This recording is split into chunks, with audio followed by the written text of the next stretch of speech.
At ayun na nga guys, pagkatapos akong papakin ng napakaraming lamok, sumikap din ang araw sa wakas at lumayas na ang mga lamok. Dahil napakaaga pa nga, tumambay muna ako ng konti dito sa park at maya-maya nga, lalakad na tayo papunta sa LTO. At ito na nga guys, inabutan na nga ako ng gutom. Nandito na ako sa loob ng LTO main branch sa Quezon City guys. Wala pang katao-tao kasi napakaaga pa nga.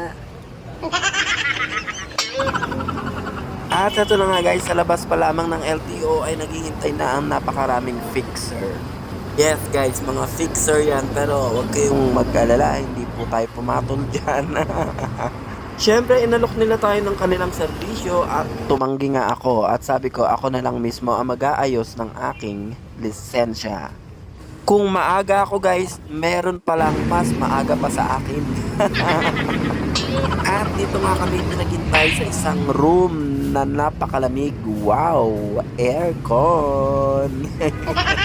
Tingnan nyo guys, si kuya nakatulog na sa paghihintay. Maraming bakanting upuan dahil napakaaga pa nga.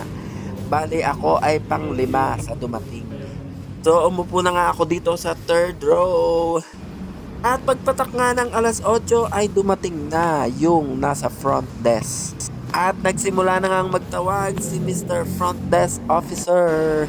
At syempre encoding muna sa ating ticket at dumiretso na tayo para magbayad sa cashier. Ito na, hinahanap ko ang cashier at nakapagbayad na nga tayo guys. Diretso na tayo sa releasing.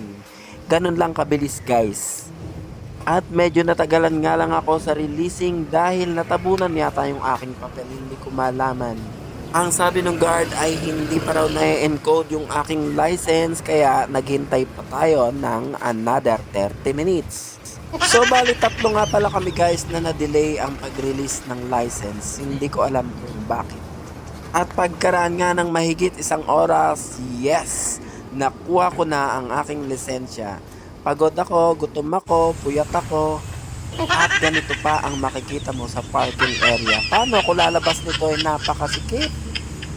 Ganito nga pala guys ang motorcycle parking sa LTO main branch sa Quezon City. Masikip ang parking.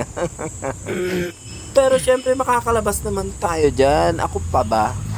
At eto na nga ang ating spaceship. Tara na guys! East Avenue, Quezon City. Let's go! Lahat ng tao dito guys ay nagmamadali kaya magmamadali na rin ako. Tara na!